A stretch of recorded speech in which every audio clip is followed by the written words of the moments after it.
The warnings have been loud and clear. WA's economy is under mounting pressure. Hundreds of jobs have gone already this year, with more under threat. And the mining slump isn't just impacting FIFO workers, it's having a negative effect on other industries. But there are ways to survive the bust. We've been riding high on the boom. Now the weight of collapsing iron ore prices is crushing West Australians. It's waiting for that tap on the shoulder or that letter to come in the mail or that phone call. Up to 6 mine sites or projects have been shut down in WA. In February last year, 116,900 people were employed in the resources sector. Just 12 months later, it's 90,800. That's almost a quarter of the workforce gone in 1 year. One of those people is Carmel Jones. Mining can make you pretty robust. You know, like if you don't like the ups and downs, mining's not for you. She was flying in and out of a Wiluna mine site for more than a year when suddenly it was shut down in January. The search for work has now become a job in itself. I would work anywhere, and I'm prepared to do that. Danny Tamati is in the thick of it. She's a FIFO wife. So far, her family has been spared the job shedding, but she's helping others to survive the bust. The industry is in probably the worst cycle I've been involved in 21 years. Her business, once solely focused on recruiting for mining, is now helping workers laid off in the downturn. Good afternoon, welcome to Redundancy Rescue, this is Ruth. She's partnered with financial educator Ruth Murdoch to create the Redundancy Rescue Package, offering services from preparing CVs to financial planning, stripping expenses back for hard times. I've got one client who's paying 38% for a personal loan of $5,000. And there are plenty of people looking for help. People like father of 3, Jared Banbury. He moved his family from New Zealand for the FIFO life in WA 2 years ago.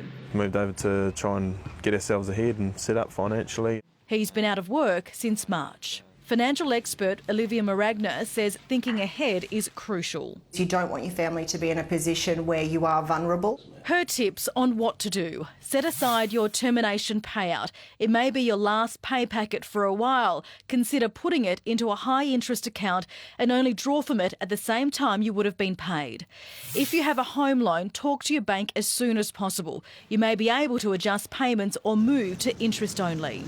Depending on your superannuation fund, you may need to roll over your super benefit.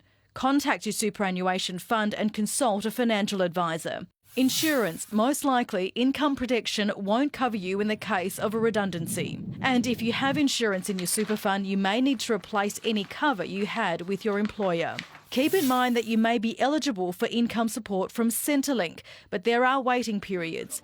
For most payments, an income and asset test apply before receiving benefits. And your redundancy package could be free from tax, but it depends on what kind of payout it is. The Australian Taxation Office do have a really smart termination calculator that you can assess what your payments are that you're going to receive and any amount of tax that will be withheld. And there's a major issue that arises even before workers leave Perth for their fly-in, fly-out lifestyles. There's the attraction of earning the big bucks, but experts say in some cases there are no long-term financial plans in place. So when suddenly they're left without a job, their bank accounts and wallets take a massive hit. Number one is identify the leakage in your money, and look, we all have leakage. We spend money without really thinking about it.